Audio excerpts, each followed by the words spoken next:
আসসালামু আলাইকুম everyone. Easy পাঠশালার পক্ষ থেকে এসএসসি ম্যাথে স্বাগত জানাচ্ছি। আমি জুবায়ের আব্দুল্লাহ। আজকে আমরা দেখব 13.2 এর 24 নম্বর ম্যাথ। তো চলো শুরু করা যাক। দেখো 24 নম্বর ম্যাথে আমাদের কি বলতেছে, কোন ধারার nতম পদ 2n-4। তার মানে ধারাটার সাধারণ একটা পদ বলে দিছে। যেমন ধরো আমি যদি একটা এক্সাম্পল দেই একটু, ধরো 1 plus 3 plus 5 plus dot dot dot. So এইখানে ধারাটার আমি সাধারণ পদ কত বলতে পারি? আমি কিন্তু বলতে পারি হচ্ছে 2n-1। কারণ কি, দেখো এটার সাধারণ পদ কত হবে বা nতম পদ কত হবে? 2n-1। তুমি নিজে চেক করো একটু যে n এর জায়গায় তুমি যদি 1 বসাও, দেখো কত হয়। 2 একে 2 -1 মানে কি 1। তারপরে n এর জায়গায় 2 বসাও, তাহলে দেখো 2 দুগুণ 4 -1 কত 3। তারপরে এখানে 3 বসাও, 3 বসালে তুমি দেখো এখানে কি আসছে, 3 বসালেও কিন্তু 3 দুগুণ কত 6, 6 থেকে 1 গেলে 5। তাহলে এই ধারাটার সাধারণ পদটা কিন্তু এটা, এবং এটা কিন্তু তুমি ওই যে nতম পদের সূত্র দিয়েই বের করতে পারবা। একই জিনিস, একই কথা। nতম পদের ফর্মুলা যদি তুমি অ্যাপ্লাই করো, এই জিনিসটাই কিন্তু চলে আসবে। আচ্ছা, তাইলে এই কাজটা আমরা হচ্ছে এখন এইখানে এইভাবে nতম পদের ফর্মুলা দিয়ে এইরকম মানে এই যে সাধারণ পদটা ওরা বের করে রাখছে যে nতম পদ সমান কত 2n-4। আচ্ছা, এখন ধারাটা প্রথমে ক নম্বর কোশ্চেন, ধারাটি নির্ণয় করো। তাহলে আমাকে প্রথমে ধারাটা বের করে দেখাই দেবে যে ধারাটা কি। তো ধারাটা আমরা যদি দেখি, যে আমরা চেষ্টা করি কীভাবে বের করা যায়। দেখো যেহেতু সাধারণ পদ বলে দিছে, তাহলে আমি যদি এই যে আমি এখানে দেখাইলাম, আমি কিন্তু 1 নম্বর পদের জায়গায় মানে n এর জায়গায় যদি 1 বসাইতাম, তখন কিন্তু এই যে 1 আসতেছিল। তারপরে n এর জায়গায় যদি 2 বসাইতাম, তখন কিন্তু দ্বিতীয় পদ মানে 3 আসতেছিল। তো এইভাবে যেহেতু প্রথম পদ, দ্বিতীয় পদ, তৃতীয় পদ ওই n এর জায়গায় বসায় মানে ভ্যালু বসায় 1 2 3 বসায় যেহেতু বের করতে পারতেছি, আমরা কিন্তু এই ধারাতেও একইভাবে n এর জায়গায় 1 2 3 এগুলো বসাইলে এই ধারার প্রথম পদ, দ্বিতীয় পদ, তৃতীয় পদ এভাবে চলে আসবে সবগুলা। তাহলে আমরা এই কাজটাই করব নর্মালি। দেখো কি বলছে, nতম পদ কত? nতম পদ হচ্ছে 2n-4।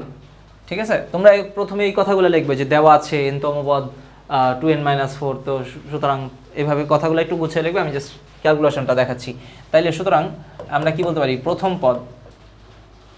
পদ তাহলে কি হবে? দেখো 2 × 1 - 4, তার মানে কত হয়? দেখো 2 একে 2 -4 মানে হচ্ছে -2। তারপরে সুতরাং দ্বিতীয় পদ কত? দেখো n এর জায়গায় কত বসবে? 2, অবশ্যই 2। তাহলে 2 × 2 -4 ইকুয়ালস, তাহলে কত? 2 দুগুণ 4 থেকে 4 গেলে 0। তৃতীয় পদ, আচ্ছা এটা পুরোটা না লিখি। তৃতীয় পদ হবে 2 × 3 - 4, তার মানে 3 দুগুণ 6, 6 থেকে 4 গেলে কত আমার? 2 থাকতেছে। তো এইভাবে কিন্তু আমরা পুরো ধারাটা এরকম আরেকটা পদ আমরা বের করে দেখাই। যে দেখো চতুর্থ পদ তাহলে কি হবে বলো তো? 2 × 4 - 4, তাহলে 4 দুগুণ কত? 8, 8 থেকে 4 গেলে কিন্তু 4 থাকতেছে। ঠিক আছে, তাহলে আমি ধারাটা কি বুঝে গেলাম। তাহলে প্রথম পদ এটা, তার মানে -2, তারপরে কি +0, তারপরে কি হবে +2, তারপরে +4, তারপরে সো অন, এইভাবে আগাইতে থাকবে ধারাটা। তাই এরকম করে কত পদ? সাধারণ পদ যেহেতু 2n-4, আমরা সাধারণ পদটা লিখে রাখতেছি এখানে +2n-4। এটা কিন্তু আমার সাধারণ পদ। যে কোনো তুমি পদ বলবা এটাতে, মানে এখানে যে কোনো পদ নাম্বার বললে এখানে বসাইলে ওই পদের মানটা চলে আসবে। তো আশা করি ক নাম্বার বুঝতে পারছো। এটা কিন্তু আমার ধারাটা বের করা হয়ে গেল, এটি ক নাম্বারের অ্যান্সার। তো এই পর্যন্ত দেখো যে ধারাটি নির্ণয় করো, আমি ধারাটা বের করে ফেলছি। আচ্ছা, এখন খ নাম্বারে দেখো কি বলতেছে, ধারাটির 10তম পদ এবং প্রথম 20টি পদের সমষ্টি নির্ণয় করো। তাইলে 10তম পদ নির্ণয়ের সূত্র কি? মাত্রই তো আমি দেখলাম যে তৃতীয় পদ কিভাবে বের করছি, চতুর্থ পদ কিভাবে বের করছি, এগুলো কিন্তু মাত্র দেখে ফেলছি। তো আমি তাহলে 10তম পদের জন্য কি করতে পারি? n এর জায়গায় খালি 10 বসাবো, তাহলে কিন্তু কাজ হয়ে যায়। তাহলে nতম পদ যেহেতু 2n-4 ছিল, তাহলে খ নাম্বারে কি করবো আমরা? 10তম পদ ধরো 10 নম্বর। আচ্ছা, এটা খ নাম্বার, আমি একটু লিখে রাখি, এটা ক নাম্বার। 10তম পদ ইকুয়ালস কি হবে? 2 × 10-4। তাহলে দেখো কত হয়? 10 দুগুণ 20, 20 থেকে 4 গেলে 16। এটাই কিন্তু আমার অ্যান্সার। তাহলে 10তম পদ কত? 16। আমরা কিন্তু চাইলে এই জিনিসটাকে ওই দিয়েও বের করতে পারতাম, যেহেতু ধারাটা পেয়ে গেছি, যে অলরেডি ধারাটা পেয়ে গেছি, এইখান থেকে কিন্তু a এবং d বের করতে পারবো। আমরা জানি a কত? -2। d কত হবে? দেখো 0, আমরা একটু দেখাই এখানে 0 কি হবে? d এর ভ্যালু কি হবে বলো? d ইকুয়ালস কি হবে? 0। আমি নিয়ম কি, d এর ভ্যালু বের করার নিয়ম কি? যে কোনো একটা পদ মাইনাস তার আগের পদ। তাহলে 0 মাইনাস হবে আগের পদটা কি? -2। তাহলে -2 আমরা এই যে ব্র্যাকেটে দিয়ে দিব। এই জিনিসটা খেয়াল করবা, অনেকে শুধু 0 - 2 লিখে রাখতো, এই জিনিসটা কিন্তু করা যাবে না। যে যে কোনো একটা পদ মাইনাস তার আগের পদ, তুমি যদি এটা নাও তাহলে এটা বাদ যাবে। তাহলে দেখো 2 মাইনাস 0, কোনো সমস্যা নেই, কারণ এটা তো প্লাস, 0 তো এমনি প্লাস মাইনাস আসলে একই। তো 2 মাইনাস 0 মানে 2, দেখো এখনো যদি 2 থাকে তাহলে আমি বুঝবো কি জিনিসটা ঠিক আছে। দেখো মাইনাস মাইনাস কি প্লাস, তাহলে 0 প্লাস 2 মানে কি শুধু 2। দেখো 2 থেকে 0 গেলেও কিন্তু একই জিনিসই থাকতো, বা 4 থেকে 2 গেলেও কিন্তু একই 2ই থাকতো। তার মানে ডির ভ্যালু কিন্তু আমার 2 চলে আসছে। তাহলে ডি হচ্ছে 2, এর ভ্যালু কত -2। এখন এনতম পদের সূত্র আমরা কি জানি, এই যে এইভাবেও করতে পারো, কোনো সমস্যা নেই। 10তম পদ এই যে a plus n minus 1 into D, যে ফর্মুলাটা অ্যাপ্লাই করি, এখানে n এর জায়গায় ওরা আর ধরছে, একই কথা, কোনো সমস্যা নাই এটা। আচ্ছা, তাহলে তুমি নর্মালি এখানে ওই করলেও কিন্তু ওই 16ই আসবে, সো প্রবলেম নেই এটাতে কোনো। তো 10তম পদ তুমি এখান থেকে ওইভাবে বের করতে পারো, আবার এই ওয়েতেও বের করে ফেলতে পারবা, কোনো প্রবলেম নেই। আচ্ছা, এটা তো আমাদের আচ্ছা খ নাম্বার আরেকটা জিনিস চাইছে, প্রথম 20টি পদের সমষ্টি নির্ণয় করো। সো 20টি পদের সমষ্টি আমরা কীভাবে নির্ণয় করবো একটু দেখি। ধরো 20টি পদের সমষ্টি, আচ্ছা এটা কি ধারা, সমান্তর ধারা। তাহলে সমান্তর ধারা সমষ্টির সূত্র কি ছিল, n/2 Sn ইকুয়ালস টু কি n/2 2a plus n minus 1 into D. তাহলে আমাকে এখানে কিন্তু 20টা পদের সমষ্টি বলছে, তার মানে কত এস মানে n এর ভ্যালু কত হবে, অবশ্যই 20। তাহলে আমরা এখানে বসাই Sn ইকুয়ালস টু, আমরা জানি কি Sn সমান সমান n/2 into 2a plus n minus 1 into D, এটা কিন্তু আমার Sn এর সূত্র। তাহলে এখানে কত বলছে, S20 20টা পদের সমষ্টি, তার মানে 20/2 ইন্টু 2, এর ভ্যালু কত দেখো তো, মাত্র আমি দেখালাম, এর ভ্যালু হচ্ছে -2। তাহলে -2 আমরা একটু ব্র্যাকেটে দিব অবশ্যই, নাহলে কিন্তু গুণ বোঝাবে না, কারণ 2 এর সাথে a কি অবস্থা আছে, গুণ অবস্থায় আছে। তাহলে গুণ অবস্থায় বোঝানোর জন্য অবশ্যই ব্র্যাকেট দিতে হবে। তুমি যদি 2 - 2 লিখে ফেলো, এটা কিন্তু বিয়োগ হয়ে যাইতেছে, এটা কিন্তু কখনোই করা যাবে না, এটা ভুল, এটা অনেকেই করে এই কাজটা। আচ্ছা, তাহলে এই প্লাস দিয়ে কি দিব, n-1, n এর ভ্যালু কত 20, তাহলে 20 মাইনাস 1 ইন্টু ডি, ডির মাত্র ভ্যালু কত দেখালাম, এই যে 2, তাহলে ইন্টু 2, তাহলে ব্র্যাকেট ক্লোজ। এবার দেখো 20/2 মানে কত 10, আর এখানে দেখো 2 দুগুণ 4 প্লাসে মাইনাসে -4, তাহলে -4, আর এখানে 20 থেকে 1 গেলে কত হয় 19, 19 দুগুণ কত 38, তাহলে 38। তাহলে এখানে কত থাকতেছে দেখো, -4 প্লাস 38 মিলা হচ্ছে, এখানে তো 10 আছে, 10 ইন্টু তাহলে কত হবে তোমার হচ্ছে এখানে -4 প্লাস 38 মিলা প্লাস 34, মানে 38 থেকে 4 গেলে কত 34, তাহলে 34-এর 10 গুণ দিলে 340। এটাই কিন্তু আমার 20টা পদের সমষ্টি চলে আসলো। আচ্ছা, তাহলে খ নাম্বার পর্যন্ত, খ নাম্বার কিন্তু এই পর্যন্তই শেষ, অ্যান্সার বের হয়ে গেল আমাদের, আর কিছু চাই নাই। এবার গ নাম্বার কোশ্চেনটা দেখি আমরা একটু। গ নাম্বারে দেখো কি বলছে। আচ্ছা, এই যে প্রাপ্ত ধারাটি প্রথম পদ এবং সাধারণ অন্তরকে সাধারণ অনুপাত ধরে একটি নতুন ধারা তৈরি করো এবং সূত্র প্রয়োগ করে ধারাটির প্রথম 8টি পদের সমষ্টি নির্ণয় করো। আচ্ছা, অনেকগুলো কথা বলছে, আমরা একটু স্টেপ বাই স্টেপ বোঝার চেষ্টা করি। প্রথমে কি বলছে, এই যে ধারাটা আমরা পাইছি, মানে যে এই ধারাটা, এই যে যেটা পাইছি ফার্স্টে, এই ধারাটার প্রথম পদকে আমরা প্রথম পদই রাখবো, মানে -2 প্রথম পদ ছিল, এটা প্রথম পদই রাখবো। এবং সাধারণ অন্তর যেটা, মানে ডির ভ্যালু যেটা, এটাকে সাধারণ অনুপাত ধরতে বলছে, মানে ডির যে ভ্যালুটা, আমরা এটারে এই যে ডির ভ্যালুটাকে আমরা হচ্ছে মানে ডি সমান আর ধরে নিব, মানে সাধারণ অনুপাত হিসেবে। ডির ভ্যালু মনে করো কত ছিল 2, তাহলে এইটাকে আমরা এখন সাধারণ অনুপাত ধরবো, তার মানে আর এর ভ্যালু কত হবে 2, D equals to R equals to কত হবে 2।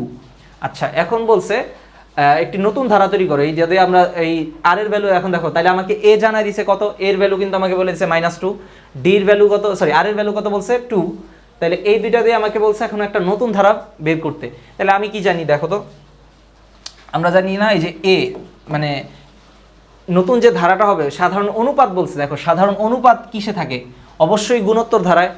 তাহলে সাধারণ অনুপাত যেহেতু বলতেছে, তাহলে আমাদের কি করতে হবে, আমরা সাধারণ অনুপাত জানলে এবং প্রথম পদ যদি জানি, তাহলে কিন্তু আমরা কি করতে পারি, মানে এ এবং আর এই দুইটার ভ্যালু কিন্তু যদি জানি, আমরা কিন্তু ইজিলি যে কোনো ধারা, মানে গুণোত্তর ধারা বের করে ফেলতে পারবো। ওইটা কিভাবে দেখাইছিলাম, এই যে কি গুণোত্তর ধারা কিভাবে আগায়, প্রথম পদ এ, তারপরে কি হয় এ আর, তারপরেরটা কি হয় এ আর স্কোয়ার, তারপরেরটা কি হয় এ আর কিউব। কারণ কি, এই যে প্রথম পদের সাথে একটা আর গুণ হয়ে পরের পদটা আসে, তার মানে কি এ আর হইলো, এ আর এর সাথে আরেকটা আর গুণ হয়ে কি হয় পরের মানে তৃতীয় পদ আসে। তার মানে দেখো এই যে এই তোমার এখানে এ আর ছিল, আর এর সাথে আরেকটা আর গুণ হইলে আর স্কোয়ার, তারপরে এ আর স্কোয়ারের সাথে আরেকটা আর গুণ হইলে কি হয়, এই যে দেখো আর স্কোয়ারের সাথে আরেকটা আর গুণ দিলে আর কিউব, তাহলে এ আর কিউব হচ্ছে 4 নাম্বার পদ। এইভাবে কিন্তু আস্তে আস্তে আগাইতে থাকে ধারাটা। তাহলে আমরা এই জিনিসটা যদি কাজে লাগাই, এইভাবে কিন্তু আমরা মানে এ এবং আর এর ভ্যালু জানলে কিন্তু আমরা ধারা পুরোটা বের করে ফেলতে পারবো। তাহলে আমাদের কি করতে হবে দেখো, এই আমরা এ জানি অলরেডি, এ জানি আর জানি, তাহলে এখানে প্রথম পদ কত, গ নাম্বার, এ হচ্ছে আমার কত -2, আর ডি সমান কত, ডি হচ্ছে মানে ডি বলতে এখানে তো আর ধরতে বলছে, আমরা D equals to R equals to কত ধরবো, তাহলে 2, কারণ ডির ভ্যালু 2 ছিল, আর এর ভ্যালু কত হবে, কারণ ডি বলছে মানে সাধারণ অন্তরকে সাধারণ অনুপাত ধরে নিতে বলছে, তাহলে ডি সমান আর সমান 2 হবে, কারণ ডির ভ্যালু 2 ছিল। আচ্ছা এখন বলো 2 কি, ইয়ার চেয়ে বড়, অবশ্যই 1 এর চেয়ে বড় আমরা লিখে রাখলাম, কারণ কি যে আমাকে সমষ্টি আবার বের করতে বলছে, যে 8টা পদের সমষ্টি লাস্টে। তা আমরা আগে ধারাটা বের করে নিই, ধারাটা বের করার পরে সমষ্টি বের করতেছি। তাহলে দেখো এ জানি এবং আর জানি, তাহলে আমরা কি করব, সুতরাং তো এই ধারাটি হবে, ধারাটি হলো, ধারাটা কি হবে, এই তোমার ফার্স্টে কত -2, প্রথম পদ তো -2, এটা নিয়ে কোনো কনফিউশন নেই। -2 পরে কি হবে, আচ্ছা আমরা ধারাটি হলে হচ্ছে গিয়ে একবারে করে দিতে পারবো, বা এ আর তারপরে এ আর স্কোয়ার এভাবে লিখেও মানে তারপরে মানগুলো বসাইলে হবে, কোনো প্রবলেম নেই। আমরা একবারে করে ফেলতেছি এখানে, ধরো হচ্ছে তারপরে কি প্লাস দিয়ে কি হবে বলো, এখানে এ আর মানে সেকেন্ড পদটা কি এ আর, আচ্ছা আমরা এই অনুযায়ী আমি এখানে একটু লিখি, তারপরে এই অনুযায়ী বসাই, তাহলে ভালো বুঝবা তোমরা। তারপরে কি এ আর, তারপরে কি এ আর স্কোয়ার, তারপরে কি এ আর কিউব, এরকম করে কিন্তু প্লাস ডট ডট ডট।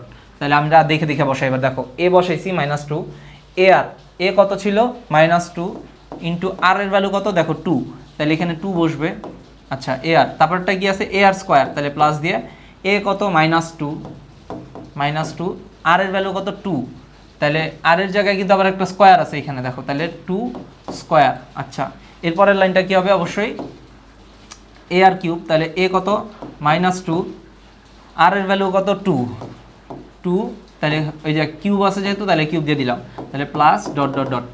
এখন তাহলে আমরা এখানে লিখতে পারি এই, তাহলে এখানে কি লেখা যায় দেখো, এই যে সমান দিয়ে -2 তো থাকবে, এটা নিয়ে কোনো কনফিউশন নাই, -2 + 2, মাইনাসে প্লাসে কি মাইনাস, তাহলে এই মানে মাইনাস আর এই প্লাসে মাইনাস হয়ে যাচ্ছে, তাহলে 2 2 এই যে 4। আচ্ছা এরপরেরটা এই 2 স্কোয়ার, আচ্ছা এখানেও মাইনাস আসবে অবশ্যই, কারণ দেখো আগে হিসাব করে দেখাই তারপরে মাইনাস প্লাস বসাইতেছি। 2 স্কোয়ার মানে কত 4, 4 2 8, আর মাইনাসে প্লাসে মাইনাসে আর ওই মাইনাস আর প্লাসে মাইনাস, তাহলে মাইনাস কিন্তু 8 আসতেছে। এবার দেখো 2 কিউব মানে কত 8, 8 2 16, মাইনাসে প্লাসে মাইনাস, মাইনাসে প্লাসে মাইনাস, তাহলে -16, তাহলে প্লাস, এবার ডট ডট ডট দিয়ে রাখলাম। তাহলে এই দেখো ধারাটা কিন্তু আমার কাছে চলে আসলো, যে ধারাটা কি নতুন ধারাটা কিন্তু এই যে এটা -2 প্লাস -4, তারপরে -8 -16 প্লাস ডট ডট বলতে এখানে মনে হয় এখানে অবশ্যই মাইনাস আসবে আর কি, এখানেও মাইনাস হয়ে যাবে, এই দেখ মাইনাস ডট ডট ডট এভাবে আগে থাকবে জিনিসটা। তো আশা করি এই পর্যন্ত বুঝতে পারছো। এখন আমাকে বলছে যে লাস্টে যে 8টা পদের সমষ্টি নির্ণয় করতে, এই ধারাটার নতুন যে ধারাটা পাইলাম, এই ধারাটার 8টা পদের সমষ্টি দেখো, এই যে নতুন ধারাটি তৈরি করো এবং সূত্র প্রয়োগ করে ধারাটির প্রথম 8 পদের সমষ্টি নির্ণয় করো। তাহলে 8টা পদের সমষ্টির জন্য এখন দেখো আমরা কি কোন ফর্মুলা অ্যাপ্লাই করব, এসএন এর ফর্মুলা, যেহেতু এটা কি ধারা, গুণোত্তর ধারা, তাহলে গুণোত্তর ধারায় এসএন এর ফর্মুলা কি হয়, গুণোত্তর ধারার ক্ষেত্রে এসএন আমরা কোনটা ইউজ করব এখন একটু খেয়াল করো। এই যে এখানে ডি সমান বা আর সমান কত, আর সমান কি 2, এই যে আর সমান কিন্তু আমার এখানে কত 2, এবং 2 কি 1 এর চেয়ে বড়, এবং আর এর ভ্যালু যখন 1 এর চেয়ে বড় তখন আমরা কি করি, অবশ্যই এই যে যেহেতু কে বড় আর বড়, তার মানে ফর্মুলাটা কি হয়ে যায় এরকম, এই যে a ইন্টু r⁴n তারপরে -1 ডিভাইডেড বাই r-1, ঠিক আছে। এটা কোন ক্ষেত্রে আমরা যখন আর বড়, আমি এখানে একটু লিখে দিচ্ছি, যখন কি আর এর ভ্যালু 1 এর চেয়ে বড়, তাহলে যেহেতু এই যে 1 এর চেয়ে বড় আর এর ভ্যালু, তাহলে অবশ্যই এই ফর্মুলা এখন অ্যাপ্লাই করব আমরা। তাহলে কয়টা পদের সমষ্টি চাইছে 8টা, তাহলে এর ভ্যালু কত -2, তাহলে -2 বসাইলাম, আর এর ভ্যালু কত দেখো, আর এর ভ্যালু কিন্তু 2, তাহলে 2 whole to the power n, কয়টা n মানে কি 8, কারণ 8টা পদের সমষ্টি, তাহলে 2 টু দ্য পাওয়ার 8 -1, আর এইখানে আর এর ভ্যালু কত 2, তাহলে 2 -1, এইটা জাস্ট নর্মালি এখন তুমি যদি ক্যালকুলেশন করো কাজ শেষ। দেখো -2 বাইরে রাখলাম, মানে যেভাবে আছে এমনি থাকলো -2 ইন্টু এখানে দেখো 2 টু দ্য পাওয়ার 8 মানে কত 256, আমরা জানি, আমি বলছিলাম যে 2 টু দ্য পাওয়ার 10 পর্যন্ত আমরা একটু মাথায় রাখার চেষ্টা করবো, আমাদের কিন্তু কাজ তাহলে একটু তাড়াতাড়ি ফাস্ট করতে পারবো, যদিও ক্যালকুলেটর বের করা পসিবল, একটু মাথায় রাখলে হিসাব আরও তাড়াতাড়ি হবে। 2 টু দ্য পাওয়ার 8 মানে কত 256, তাহলে 256, আচ্ছা ধরো একটু এটা সুন্দর করে দিই, 256 মাইনাস 1 ডিভাইডেড বাই 2 থেকে 1 গেলে, আচ্ছা 1 লিখলাম আমরা এই লাইনটায়। এরপর দেখো লাইনে কি আসে, 256 থেকে 1 গেলে কত থাকতেছে আমার 255, তার মানে -2। আচ্ছা নিচে দেখো এই একটা কিন্তু আর লেখার দরকার নাই, নিচে এক না থাকা কিন্তু একই কথা, তাই এটা আমরা লিখবো না। তাহলে কত থাকতেছে -2 ইন্টু 255, 255কে আমরা যদি 2 দ্বারা গুণ দিই তাহলে আসতেছে আমাদের রেজাল্ট কত, 250 দুগুণে 500, 5 5 10, তার মানে হচ্ছে 500 -510। মাইনাস কেন, কারণ হচ্ছে এই যে এখানে একটা মাইনাস ছিল, মাইনাসে প্লাসে কিন্তু মাইনাস, সো -510, এটাই কিন্তু আমার অ্যান্সার, এটাই আমার কাছে চাচ্ছিল। সো আশা করি ম্যাথটা বুঝতে পারছো পুরাটাই। নিজে একটু বাসায় ট্রাই করলে আরও ভালো পারবা, এই টাইপের ম্যাথ তো কিন্তু সিকিউতে আসে। সো চেষ্টা করো, ইনশাল্লাহ পারবা। সো ইনশাল্লাহ দেখা হচ্ছে আগামী পর্বে। আসসালামু আলাইকুম।